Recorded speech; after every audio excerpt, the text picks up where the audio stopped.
तो आज हम मुंशी प्रेमचंद के एक ऐसे उपन्यास की बात करेंगे जो आज भी उतना ही सच लगता है जितना तब था, गोदान। ये कहानी है होरी की। उत्तर भारत के एक गांव बेलारी में रहने वाला एक बहुत ही गरीब किसान। और इस पूरी कहानी के दिल में है एक सपना, एक गाय पालने का सपना। हाँ। और देखिए, ये सिर्फ एक जानवर पालने की इच्छा नहीं थी।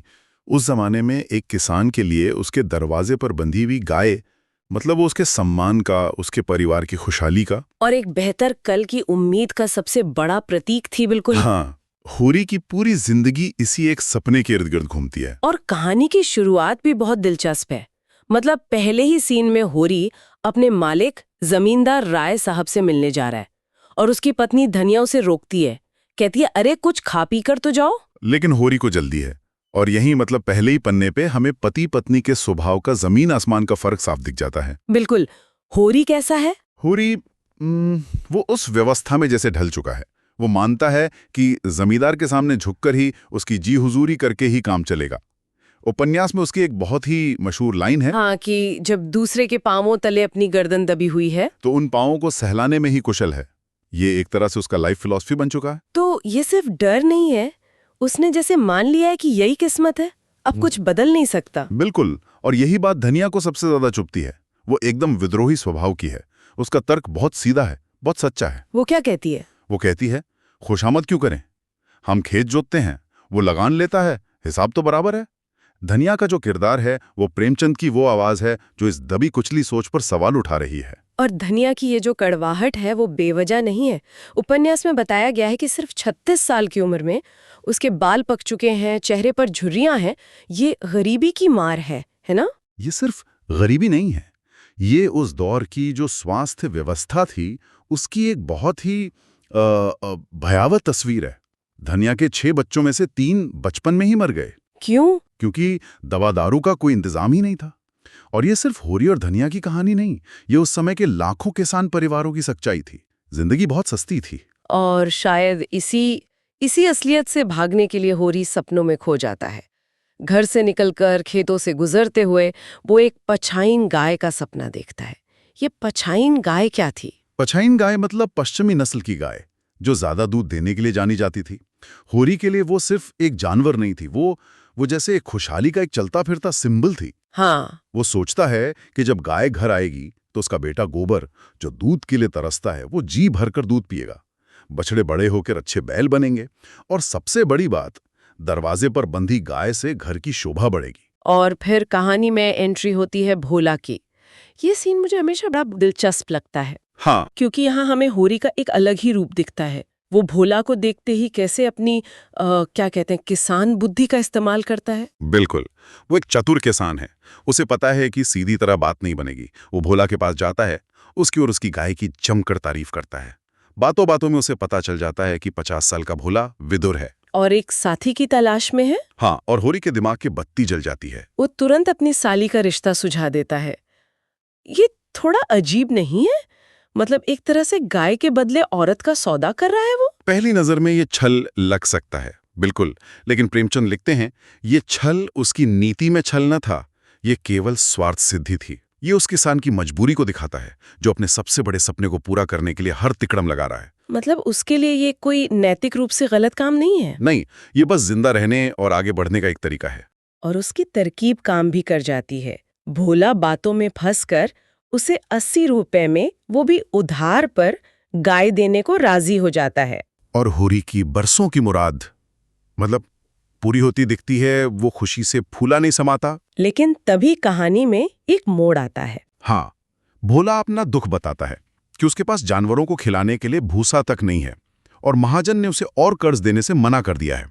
वो बिल्कुल टूट चुका है। और ये सुनते ही होरी का सारा उत्साह ठंडा पड़ जाता है। हाँ, क्योंकि होरी कितना भी चतुर हो, वो दिल से एक किसान है। और जैसा उपन्यास में लिखा है, किसान किसी के जलते हुए घर में हाथ सेकना उसने सीखा ही ना था। वाह। जैसे ही उसे पता चलता है कि भोला कितनी बड़ी मुसीबत में है, उसका दिल बदल जाता है। वो तुरंत अपने सपने को एक तरफ रख देता है, गाय लेने से मना कर देता है। सिर्फ मना ही नहीं करता, नहीं, वो अपने हिस्से का बचा खुचा भूसा भी भोला को देने का वादा करता है। ये होरी के चरित्र की महानता है। एक तरफ तो होरी है जो अपने इंसानियत के लिए अपना सबसे बड़ा सपना कुर्बान कर देता है। और दूसरी तरफ है जमींदार राय साहब की दुनिया। हाँ, उपन्यास सिर्फ गांव नहीं दिखाता, वो हमें शहर के पढ़े लिखे तबके में भी ले जाता है। और राय साहब का किरदार बहुत ही जटिल है। कैसे? वो बाहर से राष्ट्रवादी हैं, अंग्रेजों के खिलाफ आज़ादी की लड़ाई में जेल भी जा चुके हैं, साहित्य और संगीत के शौकीन हैं, बातें बहुत बड़ी बड़ी करते हैं, लेकिन अपने ही किसानों के लिए वो उसी शोषक व्यवस्था का सबसे बड़ा चेहरा है। इसी को पाखंड कहते हैं, है ना? बिल्कुल। और इस पाखंड को सामने लाते हैं दर्शन शास्त्र के अध्यापक मिस्टर मेहता। उपन्यास में राय साहब की महफिल में एक बहुत तीखी बहस होती है। अच्छा। मेहता सीधे सीधे राय साहब के दोहरे चरित्र पर हमला करते हैं। वो कहते हैं, बातें तो करते हैं कम्युनिस्टों की सी, मगर जीवन है रईसों का सा। वो उन्हें चुनौती देते हैं कि अगर आप सच में किसानों के हमदर्द हैं तो पहले खुद उनका शोषण करना बंद कीजिए। इस पर राय साहब का जवाब भी बड़ा दिलचस्प होता है। हाँ, वो खुद को बेचारा साबित करने लगते हैं। कहते हैं, मैं क्या करूं, मैं तो व्यवस्था का गुलाम हूं, मुझे अपनी शान शौकत बनाए रखनी है, अंग्रेज अफसरों को दावतें देनी है। और इस सब के लिए पैसा कहाँ से आएगा? किसानों को लूट कर ही आएगा। वो इसे अपनी विवशता या मजबूरी बताते हैं। तो एक तरफ शहर में ये बड़ी बड़ी खोखली बातें हो रही हैं और दूसरी तरफ गांव में होरी के धर एक नया तूफान आने वाला है। हाँ, और इस तूफान का केंद्र है उसका बेटा गोबर। गोबर, जो होरी से बिल्कुल अलग है। बिल्कुल उल्टी कॉर्बन कॉपी। जहां होरी दब्बू है, गोबर विद्रोही है। वो इस गरीबी और बेबसी से नफरत करता है, वो इस घुटन से बाहर निकलना चाहता है। और उसका ये विद्रोह सबसे पहले सामाजिक परंपराओं के खिलाफ दिखता है। उसे भोला की विधवा बेटी झूनिया से प्रेम हो जाता है। और जब झूनिया गर्भवती हो जाती है तो गोबर एक बहुत ही कायरता भरा कदम उठाता है। वो भाग जाता है। हाँ, वो समाज और पंचायत के डर से झुनिया को आधी रात में अपने घर पर छोड़कर खुद शहर भाग जाता है। सारी जिम्मेदारी अपने बूढ़े माँ बाप पर डाल देता है। और यहीं से होरी की असल बर्बादी की कहानी शुरू होती है। ये उपन्यास का एक बहुत दर्दनाक हिस्सा है। होरी ने कुछ गलत नहीं किया, उसने तो एक असहाय औरत को पनाह दी और समाज उसे इसकी सजा देता है। हाँ, गांव की पंचायत बैठती है और होरी पर 100 रुपए नकद और 30 मन अनाज का भारी जुर्माना लगा देती है, जो उस जमाने में बहुत बड़ी रकम थी। बहुत बड़ी।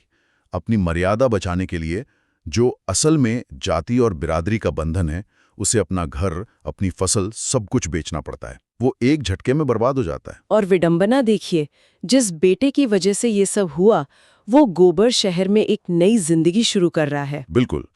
गोबर शहर जाकर पहले मजदूरी करता है, फिर धीरे धीरे पैसे कमाने लगता है। वो शहर के तौर तरीके सीखता है, चालाकी, थोड़ा स्वार्थ और सबसे जरूरी आत्मविश्वास। गांव का डर उसके मन से निकल जाता है पूरी तरह से। शहर उसे एक व्यक्ति बनाता है, एक इंडिविजुअल। लेकिन जब वो सालों बाद गांव लौटता है तो वो एक बदला हुआ इंसान है। क्या ये बदलाव अच्छा है? मतलब वो थोड़ा स्वार्थी भी लगता है। मैं इसे थोड़ा अलग तरीके से देखता हूँ।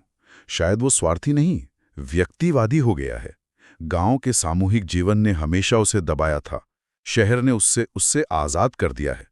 प्रेमचंद यहाँ दिखा रहे हैं कि गांव का पारंपरिक जीवन और शहर का नया व्यक्तिवाद कैसे टकरा रहा है। और कहानी के अंत तक आते आते होरी की हालत तो बहुत ही ज्यादा खराब हो जाती है। हाँ, वो अपनी ही जमीन पर एक मजदूर बनकर रह गया है। कर्ज चुकाते चुकाते उसका शरीर जवाब दे चुका है। वो पूरी तरह टूट चुका है। और फिर वो आखिरी दिन आता है। जेठ की चिलचिलाती धूप में काम करते हुए वो बेहोश होकर गिर पड़ता है। लोग उसे उठाकर घर लाते हैं। वो अपनी आखिरी सांसें ले रहा है और अपने आखिरी पलों में भी उसके जहन में सिर्फ एक ही बात है। क्या? वो अपनी पत्नी धनिया से कहता है, मेरा कहा सुना माफ करना धनिया, अब जाता हूं। गाय की लालसा मन में ही रह गई। उसका सबसे बड़ा सपना अधूरा ही रह गया। अगर कहानी यहीं खत्म हो जाती तो भी ये बहुत दुखद होती। लेकिन प्रेमचंद यहाँ एक और सबसे क्रूर चोट करते हैं। हाँ, यही कहानी का सबसे भयानक क्षण आता है। जब होरी मर रहा है तब गांव का ब्राह्मण दातादीन धनिया के पास आता है और कहता है कि होरी की आत्मा की शांति के लिए गोदान करना होगा। हाँ, एक गाय दान करनी होगी। जिस गाय के लिए वो पूरी जिंदगी तरसता रहा, मरते वक्त भी उसी का दान मांगा जा रहा है उससे। यही तो इस व्यवस्था का सबसे क्रूर चेहरा है।